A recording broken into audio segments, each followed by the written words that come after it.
સર્વો motor એટલે શું? તો એસી સર્વો મિકેનિઝમ માટે એસી સર્વો મોટરનો ઉપયોગ થાય છે. સર્વો મિકેનિઝમ માટે એસી સર્વો મોટરનો ઉપયોગ થાય છે. એસી સર્વો મોટર એ 2 ફેઝ ઇન્ડક્શન મોટર છે. એટલે એક કેવા ફેઝવાળી ઇન્ડક્શન મોટર છે?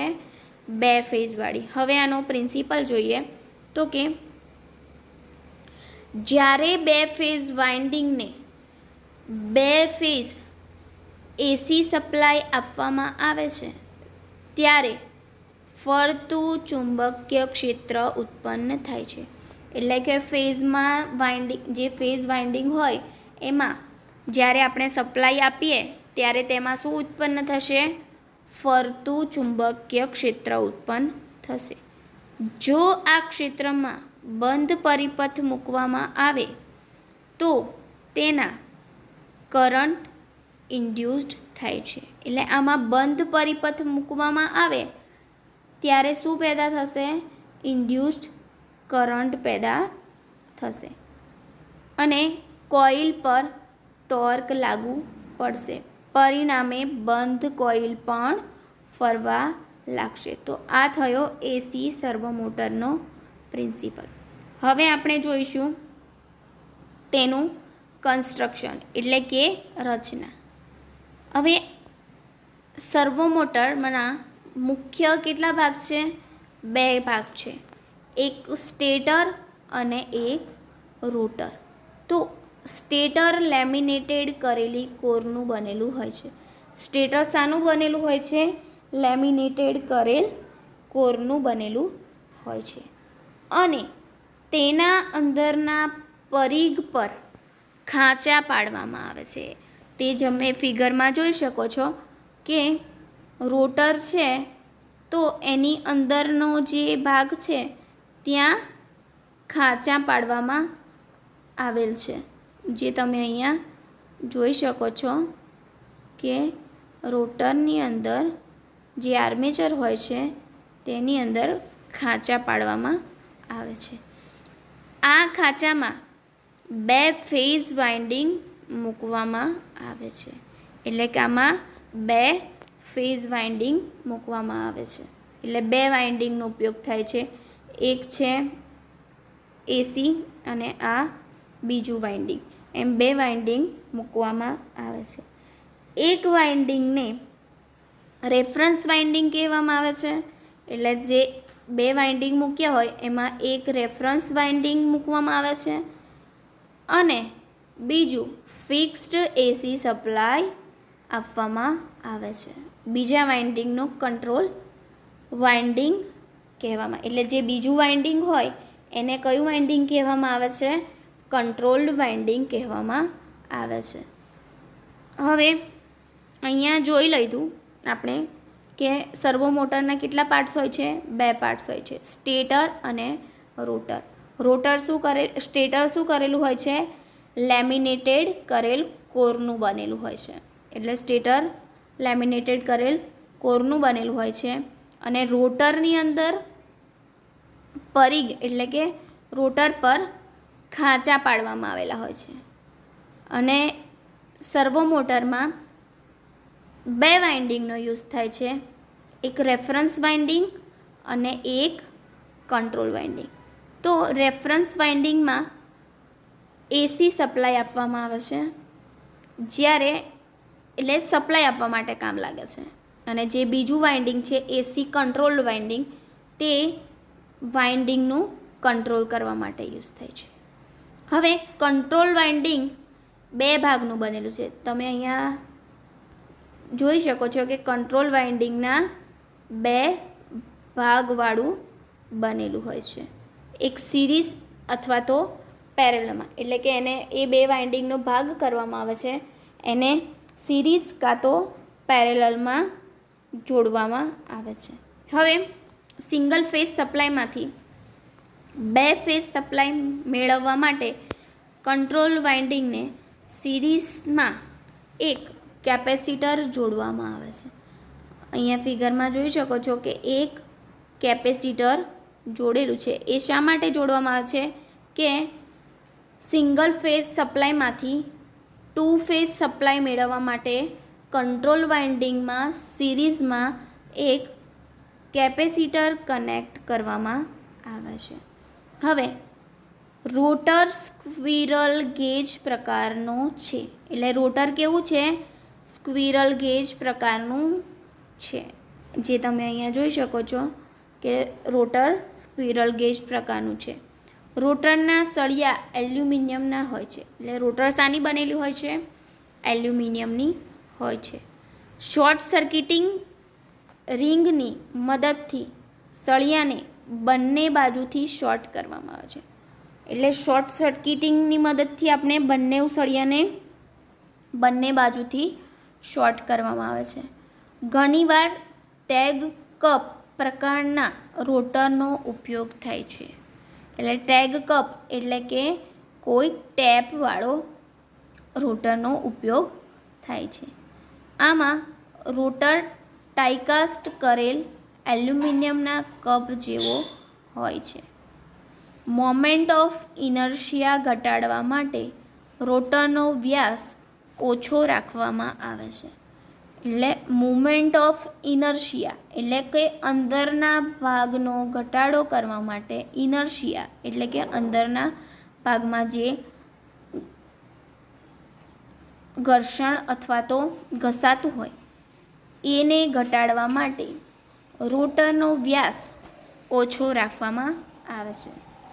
એલ્યુમિનિયમના સળિયા રાખવાથી રોટરનો પ્રતિરોધ વધારે થાય છે. એટલે કે આપણે એલ્યુમિનિયમનો સળિયો યુઝ કરીએ તો પ્રતિરોધ કેવો હોય છે?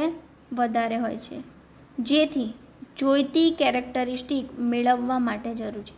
અને એ પ્રતિરોધ વધારે રાખવામાં આવે છે કેમ કે આપણે જોઈતી કેરેક્ટરિસ્ટિક મળી શકે છે. હવે આનું કાર્ય શું છે? એસી સર્વો મોટરનું કાર્ય શું છે? કે જ્યારે બંને વાઇન્ડિંગને સપ્લાય મળે છે ત્યારે સ્પ્લિટિંગ ફેઝિંગને કારણે 2 ફેઝ સપ્લાય મળે છે. એટલે આપણે સ્પ્લિટિંગ ફેઝિંગ કર્યું છે એના લીધે આપણને સિંગલ ફેઝમાંથી 2 ફેઝ સપ્લાય મળે છે. અને તેમાં ફરતું ચુંબકીય ક્ષેત્ર આપણે સપ્લાય આપીશું ત્યારે શું થશે? ફરતું ચુંબકીય ક્ષેત્ર ઉત્પન્ન થશે. આનાથી રોટરના સળિયામાં એટલે જે ફરતું ચુંબકીય ક્ષેત્ર મળશે એનાથી આપણને રોટરના સળિયામાં એટલે કે રોટરમાં EMF ઉત્પન્ન થશે.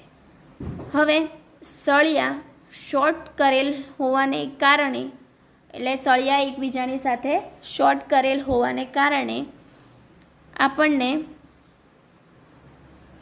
કરંટ એટલે એમાંથી કરંટ પસાર થશે. હવે કરંટ પસાર થવાથી આપણને ફ્લક્સ અને કરંટને લીધે આપણને ટોર્ક મળશે.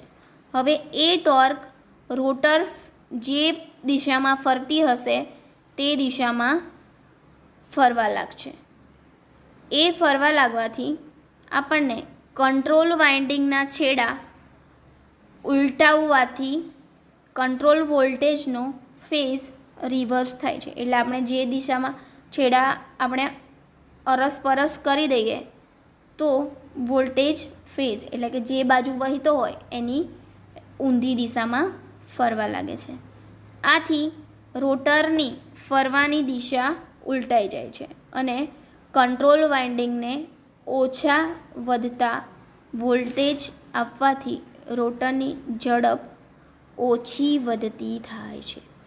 એટલે કંટ્રોલ વાઇન્ડિંગને આપણે વધારે ઓછો વોલ્ટેજ આપીએ તો તેની ઝડપમાં પણ ઓછું અને વધારે થાય છે. હવે એની કેરેક્ટરિસ્ટિક જોઈએ તો મોટરની કેરેક્ટરિસ્ટિક ટોર્ક સ્પીડ કેરેક્ટરિસ્ટિકથી દર્શાવવામાં આવે છે. સર્વો મોટરની સ્પીડ ટોર્ક કેરેક્ટરિસ્ટિક આવે છે. આથી સર્વો મોટરના રોટરના બારનો પ્રતિરોધ વધારે રાખવામાં આવે છે. એટલે સર્વો મોટરમાં પ્રતિરોધ કેવો ઉપયોગ કરવામાં આવે છે? વધારે ઉપયોગ કરવામાં આવે છે. હવે વિવિધ રીતે આપણે કંટ્રોલ કેવી રીતે કરી શકીએ તે જોઈએ. તો અહીંયા આપણે સ્પીડ ટોર્ક કેરેક્ટરિસ્ટિક દોરેલી છે, જે આપણને મળે છે ઇન્ડક્શન મોટર અને સર્વો મોટર, એટલે બેની ટોર્ક મિક્સ કર્યા છે.